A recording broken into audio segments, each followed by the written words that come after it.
Let's have a look in the back of this bit of woodland. It's just birch and sycamore. Some of it's coppice grown out.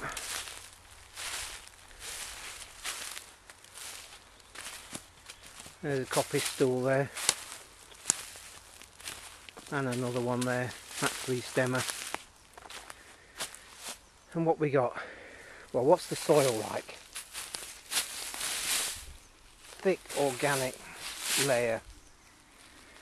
I actually know there's sand underneath this, sand and gravel, so it's not breaking down. And then look, got quite a nice oak.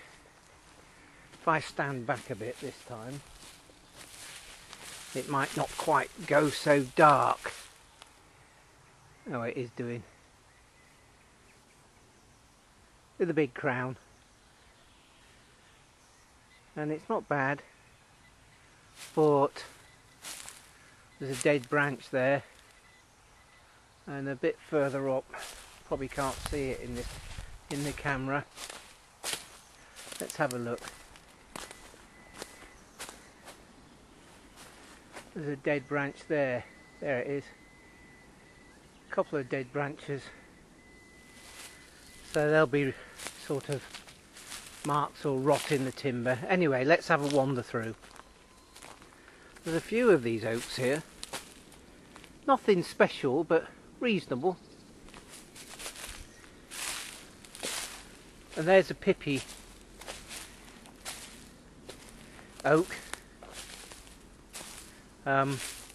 Oh, that's the best part of it. It doesn't look like it in the camera, but that's the best part of 3 foot diameter.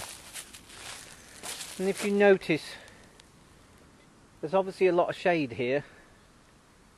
It's a dense canopy because there's nothing growing on the floor. Whereas you look a bit further over there, there's bramble there, obviously where the light is. So look at the crown on this one. Just a big, fairly balanced crown, capturing lots of CO2.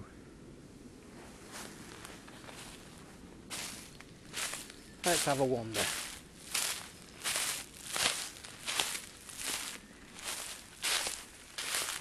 They're not going to get any higher, these. The crowns are just spread, which is fine. You know, the bigger the crown, the faster the tree grows. I don't really want to walk through that bramble. But there's another Pippy Oak. That one there. But the crown's a bit restrained between that one there and the one behind. So that's not going to get much bigger. There comes a point where the crown can only just support the size of the tree.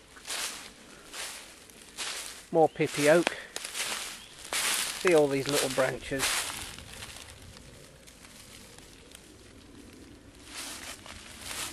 And then they die off. Obviously you need the dense shade for them to die off. We're getting into a few more oaks here. That's a nice clean one.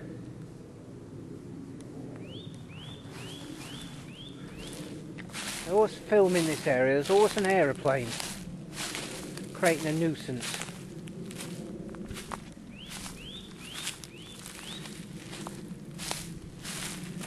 The spacing's not bad. There's another one there in the middle that looks like it's getting suppressed. But the crowns are the sort of the right distance apart. Yeah, what are they? Sort of, the trees are 10 meters apart, something like that. There's obviously something happened on this tree at some point. Some damage there. Can't really.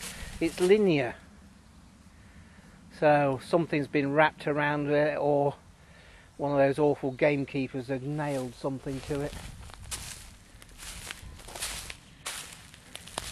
Now there's quite a large one there, and you look up at the crown and it's quite balanced, but there doesn't seem to be a lot of fine branch on it.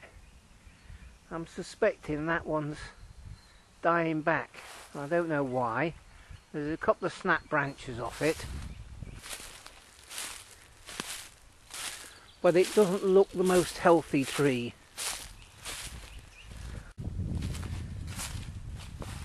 Right, here we go. At some point we're going to be talking about marks on timber. So I'm going to see if I can show you this. Ah, we're getting somewhere now. Come out of it.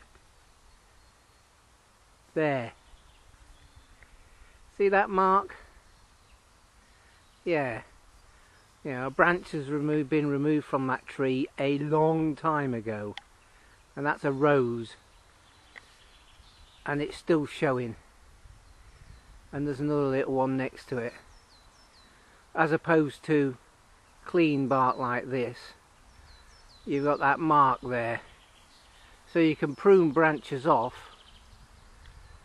like the one there, but there'll always be evidence of what you've done. And that tree there, you see, it's got grown out epicormic growth. It's actually grown into branches. So you could, again, you could prune it off and it would grow over, but the mark would still be there.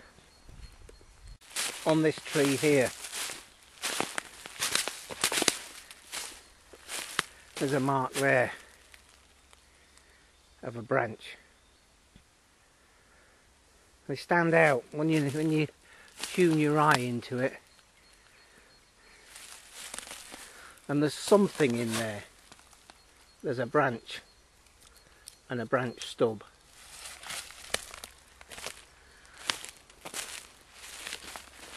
Nice woodland though, isn't it? Right, this is what we've come to see. This one here. I tried to film this last week, but the wind kept getting in the camera. I had to abandon it. Right, let's zoom out a bit. There's a branch off the floor there, which is a real shame. And that branch is off there, the end of there. But there's also a hanging top in there. Can you see where that's? See if I can just zoom in a bit. See, it's snapped off and it's just hanging there. So it's quite a big crown. It's reasonably well balanced, but it's that big now that it's starting to get wind damage. And there's a couple of roses on there. Let the camera adjust itself. So there's some pruning or dead branch marks on there. Now I'm going to put the camera down and give you an idea of the scale of this tree.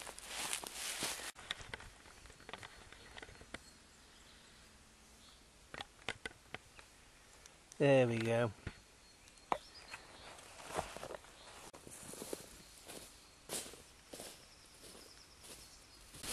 So there you go, that's an idea of how big it is.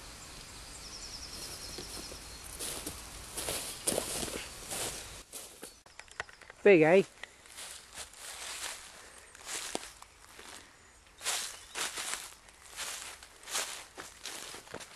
But there are some marks on it. But it's big.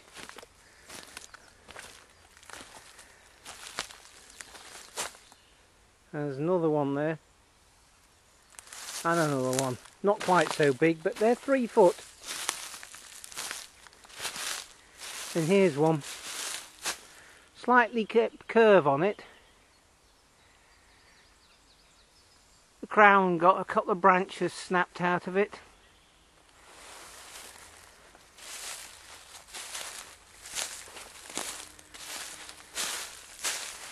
Again, big enough. But now, can we find this fault? I'll try and zoom in. Oh, amazing, we've done it. See, there's a fault there from a dead branch. So that could be, that dead branch could actually go in a foot or more.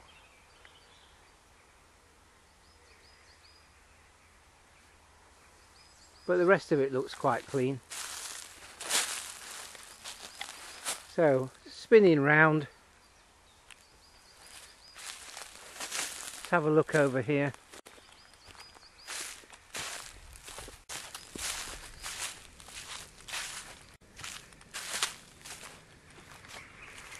There's obviously more light getting into the floor over here.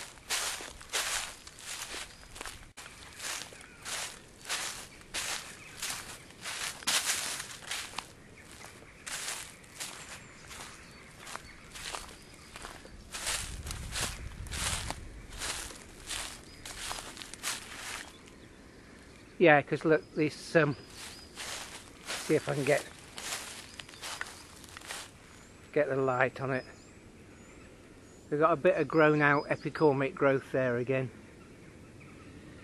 So there's, and if we look here, and the camera is probably going to go weird now, but there's a big window there.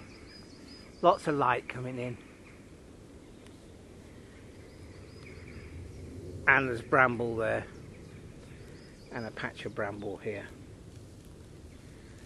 Anyway, I hope you enjoyed this, a grand view